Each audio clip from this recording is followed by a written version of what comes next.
বারুইপুরে encounter এবং আমরা দেখলাম যে ছবি রবিবার থেকে বারুইপুর যখন উত্তাল হয়ে ওঠে তখন এই প্রভাস মণ্ডলকে নিয়ে পুলিশ ঘটনাস্থলে যায় এবং এই প্রভাস মণ্ডল কিন্তু নিখোঁজ কিশোরীর খোঁজ দেয়, নিখোঁজ নাবালিকার খোঁজ দেয়। অন্যতম অভিযুক্ত এই প্রভাস মণ্ডলকে নিয়ে যখন আজ ঘটনার পুনর্নির্মাণ হচ্ছে, গতকাল রাতেই যখন তাকে নিয়ে যাওয়া হয় মধ্যরাতে, তারপর থেকে ঠিক কি হয় একেবারে ঘটনাস্থল থেকে সহকর্মী সান্নিক প্রতি মুহূর্তের আপডেট দিচ্ছেন। সান্নিক, তুমি যেখানে দাঁড়িয়ে রয়েছো জায়গাটা দেখেই বোঝা যাচ্ছে জলা জায়গায় বর্ষার জল জমে রয়েছে। ঠিক এই জায়গায় ওই জঘন্যতম ঘটনাটা ঘটেছিল, সেখানে পুনর্নির্মাণ কিভাবে হচ্ছিল তুমি যদি আমাদের দেখাও একবার। রোমেলা, প্রথমে তাকে যে জায়গাটায় নিয়ে যাওয়া হয়েছিল, যে জায়গায় প্রথম দিন থেকে আমরা বিভিন্ন ছবিতে যেটা দেখতে পেয়েছিলাম, যে জায়গায় আমরা দেখেছি বারবার করে যে একটা পুকুরের মধ্যে থেকে তার দেহ উদ্ধার করার যে ঘটনা আমরা দেখেছিলাম নাবালিকার, সেই জায়গাটা সামনে ওই কর্ডন করে রাখা যে ক্রাইম সিন রয়েছে সেই জায়গাটা, সেখানেই তাকে প্রথমে মূলত নিয়ে যাওয়া হয় এবং সেখান থেকেই গতকাল পুলিশ সূত্রে খবর, সেখান থেকেই প্রথমে এই বন্দুক কেড়ে নিয়ে পালানোর যে চেষ্টা, এবং তুমি দেখতে পাচ্ছ পুরো আলপথ রয়েছে, জমির মাঝখানে যে আলপথ বলা হয় সেই রকম রয়েছে, বর্ষাকালে পুরো জল কাদা, তার মধ্যে দিয়ে এমনি হাঁটাচলা করার ক্ষেত্রেও কিন্তু বেশ কিছু সমস্যা হচ্ছে সেই সমস্ত জায়গা দিয়ে। সেই পরিস্থিতির মধ্যেও স্বাভাবিকভাবেই যারা পুলিশ আধিকারিকরা ছিলেন তারা চেষ্টা করেছিলেন তাকে ধরার, কিন্তু যে জায়গা পর্যন্ত সে পালিয়েছিল, আমি একবার দেখাবো সেই জায়গাটাও, কেননা সেই পরিস্থিতি ওই জায়গা পর্যন্ত পৌঁছানোর পরেও তারপরে পেছনেই যখন জঙ্গল এবং তার হাতে অলরেডি সে ফায়ার আর্মস কেড়ে নিয়েছে একজন পুলিশ আধিকারিকের এবং তার থেকে সে ফায়ার করেছে, সেই জায়গায় দাঁড়িয়ে স্বাভাবিকভাবেই তখন পুলিশ আধিকারিকরা এখান থেকে কিন্তু গুলি চালাতে বাধ্য হন এবং যে জায়গায় যখন তারা এখানে যখন গুলি চালায় সেই জায়গাতে স্বাভাবিকভাবেই কিন্তু পুলিশ আধিকারিকদের গুলি চালানোর পরে গুলিবিদ্ধ অবস্থায় এই জায়গাতে সে পড়ে যায় এবং তারপরে পুলিশ আধিকারিকরা সেখান থেকে তাকে উদ্ধার করে বারুইপুর মহকুমা হাসপাতালে তাকে নিয়ে গেলে তার মৃত্যু হয়। এই গোটা ঘটনা যখন চলছে, ঘড়ির কাঁটায় রাত 12:45 এবং তারপরের ঘটনা, সেই সময়টা ধরে এই গোটা বিষয়টা চলেছে। স্বাভাবিকভাবেই এই যে রিকনস্ট্রাকশনের প্রক্রিয়া, যে রিকনস্ট্রাকশনে মূলত এই প্রভাস মণ্ডলের ঠিক কী ভূমিকা ছিল, যে বস্তায় করে এই নাবালিকার দেহ ফেলা হয়েছিল, পুলিশ সূত্রে খবর সেই বস্তা জোগাড় করা থেকে শুরু করে এই তথ্য প্রমাণ লোপাটের এই পুরো প্রক্রিয়াটা, তাতে একটা বড় ভূমিকা নিয়েছিল এই প্রভাস মণ্ডল এবং সেই প্রভাস মণ্ডল তাকে তার জায়গাতে, যে জায়গায় তার বাড়ি এখান থেকে খুব বেশি হলে 200-300 মিটার, যদিও জলা জমি পুরোটাই এরকম জমির ওপর দিয়ে যেতে হবে, তারপরেও এখান দিয়ে 200-300 মিটার দূরে তার বাড়ি অবধি যখন পৌঁছানোর যে জায়গা বা এই এলাকাটা কিন্তু সে পুরোপুরিভাবে চেনে। তাই এখান থেকে সে যখন পালানোর চেষ্টা করছে, একদিকে পুলিশের যেমন অবশ্যই একটা প্রায়োরিটি ছিল তাকে যেভাবে হোক তাকে ধরতে হবে, দ্বিতীয়ত যখন সে জঙ্গলের দিকে পালানোর সময় সে গুলি চালায় পুলিশকে লক্ষ্য করে, সেই সময় পুলিশ আধিকারিকরা বাধ্য হন সেক্ষেত্রে আত্মরক্ষার্থে পাল্টা ফায়ার করতে এবং সেই ফায়ারে মৃত্যু হয়, এনকাউন্টারে মৃত্যু হয় এই প্রভাস মণ্ডলের। রুমেলা, বেশ, বারুইপুরে এনকাউন্টার, কামদুনির প্রতিবাদী মৌসুমী কয়াল, মনে আছে নিশ্চয়ই আপনাদের, এই কামদুনিতেই ঘটে গিয়েছিল এক জঘন্য অপরাধ, সেই স্মৃতি আজও তাদের তাড়া করে বেড়ায়।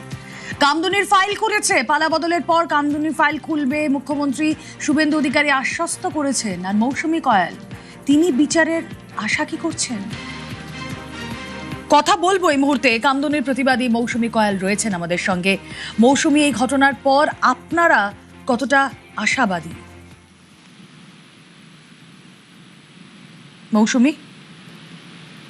মৌসুমী শোনা যাচ্ছে না, সম্ভবত যোগাযোগ বিচ্ছিন্ন হয়ে গিয়েছে। বারুইপুরে ধৃত প্রভাস মণ্ডলের মৃত্যু, ভোররাতে অপরাধের পুনর্নির্মাণের সময় ঘটনা। বারুইপুর কাণ্ডে অন্যতম অভিযুক্ত এই প্রভাস মণ্ডল, প্রভাসের স্ত্রী, তার মা, তারা প্রত্যেকেই এক বাক্যে বলছেন কর্মফল। তারা বলছেন এই একটাই শব্দ, যে যেমন কর্ম করেছে তেমন ফল পেয়েছে। আত্মরক্ষায় আজ গুলি চালাতে বাধ্য হয় পুলিশ। সবার আগে অন স্পট পৌঁছে যাই আমরা, নিউজ 18 বাংলা যে ছবি আমাদেরকে সান্নিক দেখাচ্ছিলেন, বারুইপুরে এনকাউন্টার, অন্যতম অভিযুক্ত প্রভাস মণ্ডলের মৃত্যু, গণধর্ষণ খুনের অভিযোগে গত রবিবার তুলকালা সিআরপিএফ এর ওপর হামলা, পুলিশের গাড়ি ভাঙচুর, অনেক কিছুই আমরা দেখেছি এই বারুইপুরে আমরা এটাও দেখলাম অন্যতম অভিযুক্ত প্রভাস মণ্ডল সে রিভলভার নিয়ে পালানোর চেষ্টা করলে আত্মরক্ষায় পুলিশ গুলি চালায়। কথা বলবো এই মুহূর্তে মৌসুমী কয়াল, প্রতিবাদী মুখ মৌসুমী কয়াল রয়েছেন আমাদের সঙ্গে। মৌসুমী, স্বাগত জানাবো আপনাকে নিউজ 18 বাংলায়। আমি রুমেলা কথা বলছি আপনার সঙ্গে। কামদুনির ঘটনা এখনো আমাদের স্মৃতিতে টাটকা। পালাবদলের পর ফাইলও খুলছে কামদুনির। এই যে বারুইপুর এনকাউন্টার হলো, এরপর আপনি কতটা আশাবাদী? অবশ্যই, যখন নিউজটা দেখলাম তখন সত্যি কোথাও গিয়ে আবার আমরা অনেকটাই আশাবাদী যে বিগত সরকারের আমলে দোষীদের বেকসুর খালাস করে দেওয়া হয়েছিল। আপনারা দেখেছিলেন কামদুনির মামলার ক্ষেত্রে।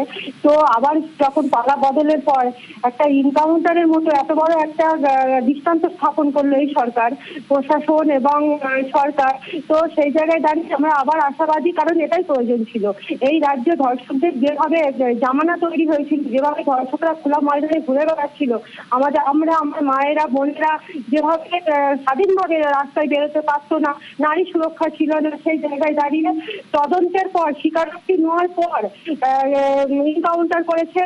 এটা অনেকটাই পাওনা আমাদের, কারণ এটা করার দরকার ছিল। একটা দৃষ্টান্ত স্থাপন হয়েছে আমি মনে করি।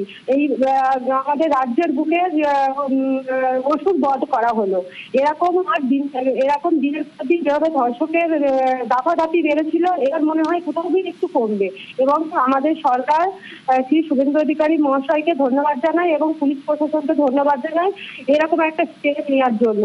এবং আরো যারা বারুইপুর কাণ্ডে আরো যারা ভিতরে আছে, আরো 3 জন, এদেরও স্বীকারোক্তি নেওয়া হোক এবং তদন্তের আওতায় এনে এটাকে এনকাউন্টার করে দেওয়া হোক, কারণ এটাই প্রয়োজন। যদি রাজ্যের দরকার এই রাজ্যে, তা না হলে এই রাজ্যে ধর্ষণ কখনোই কমবে না। বেশ, অনেক ধন্যবাদ আপনাকে। আমরা কথা বলছিলাম মৌসুমী কয়াল, কামদুনির প্রতিবাদী মুখ ছিলেন আমাদের সঙ্গে। এই মুহূর্তে আমরা কানেক্ট করেছি আবারও সোনারপুর উত্তরের বিধায়ক দেবাশিস ধর রয়েছেন আমাদের সঙ্গে। দেবাশিস বাবু, স্বাগত জানাবো আরও একবার নিউজ 18 বাংলায়। আমি রুমেলা কথা বলছি আপনার সঙ্গে। আজকের এই ঘটনা, আজকের এই সকাল অনেকের মনে অনেক স্বস্তি দিয়েছে। বারুইপুরের এই ঘটনা, যখনই আমরা এই ঘটনার বিবরণ শুনছিলাম আমরা শিউরে উঠছিলাম। বারুইপুরে এই এনকাউন্টার, দেখুন এ রাজ্যে আগে এনকাউন্টার এরম ভাবে হয়েছে কিনা সত্যি আমার স্মৃতিতে নেই, কিন্তু এই ঘটনা কি মনে হয় যে মানুষগুলো বিচার প্রার্থনা করছিলেন তাদেরকে কতটা স্বস্তি দেবে? আমাদের যাত্রা শুরু, আমরা বলেছিলাম যে নারী নির্যাতনকে আমরা কোনোভাবে সহ্য করব না এবং পুরনো যত ঘটনা ঘটেছে তারও পুঙ্খানুপুঙ্খ তদন্ত হবে।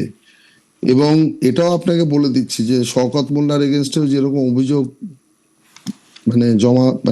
সামনে বেরিয়ে এসছে, এরকম অসংখ্য ঘটনা রয়েছে। প্রত্যেকটা বিধানসভায় হয়তো এরকম ঘটনা রয়েছে।